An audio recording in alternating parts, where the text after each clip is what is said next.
જય ગિરનારી, ઓમ નમો નારાયણ।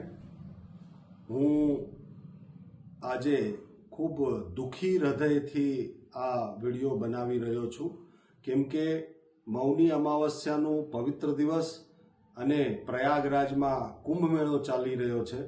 મૌની અમાવસ્યાનું સ્નાન ખૂબ મોટું હોય છે અને કરોડો ભક્ત એ મૌની અમાવસ્યાના સ્નાનના માટે પ્રયાગરાજ પહોંચ્યા। ત્યારે ભાગદોડ થઈ અને એ ભાગદોડમાં ઘણા લોકોએ પોતાનો જીવ ગુમાવ્યો છે।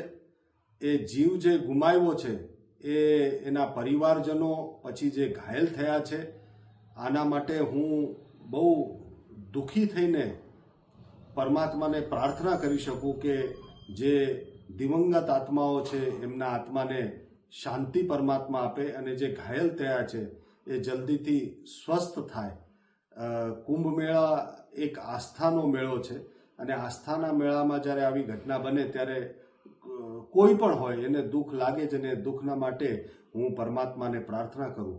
અને સાથે જ કુંભ મેળો અને જુનાગઢ, ગિરનાર આને ચાલતા વિષયોને લઈને થોડી ઘણી વાતો કાલે છાપામાં ને એમાં તેમાં આવી। તો આમ તો મારે યજ્ઞ ચાલી રહ્યા છે અહીંયા 40 દિવસના, જે એકાદ બે વર્ષો પહેલાથી એની તૈયારીઓ ચાલી રહી હતી।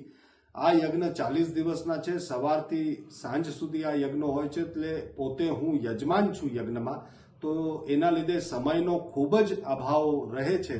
તેથી હું જાહેર જીવનમાં બહુ આવી શક્યો નથી અને એના લીધે ઘણી વખતે પછી શું છે કે લોકો પોતાની રીતે ઓછી અને નીચ માનસિકતાના દ્રષ્ટિકોણથી જે જોવાવાળા હોય છે એ ખોટી વાતો ફેલાવે। એક વાત કહું કે ઘણી વાતો એવી ચાલી રહી છે અને છાપામાં ક્યાંક ક્યાંક આવ્યું છે કે બરતરફ કરવામાં આવ્યા અને શું કરવામાં આવ્યા। મને લાગે છે કે આવા નાના શહેરોના અંદર આવા શબ્દો આવે ત્યારે આપણે ઘણી વખતે વિચાર કરતા થઈએ, અચ્છા આવું થયું, પણ સત્ય સમજવા માટે મને એમ લાગે છે કે જે ગિરનારના માટે ખરેખર લડી રહ્યા છે કે ગિરનાર પાછો જેવો હતો આપણાને એવો મળવો જોઈએ, જે સાધુતા ગિરનારમાં હતી એ પાછી આવવી જોઈએ। અને એના બધાય સ્પષ્ટીકરણના માટે કાલે હું બપોરે પ્રેસ કરીશ અને મને લાગે છે કે કાલે બપોરે પ્રેસ કરીશ એમાં બધું જ સત્ય આપને ખબર પડશે। ત્યાર સુધી હું આપનો વિરામ લઉં છું। જય ગિરનારી।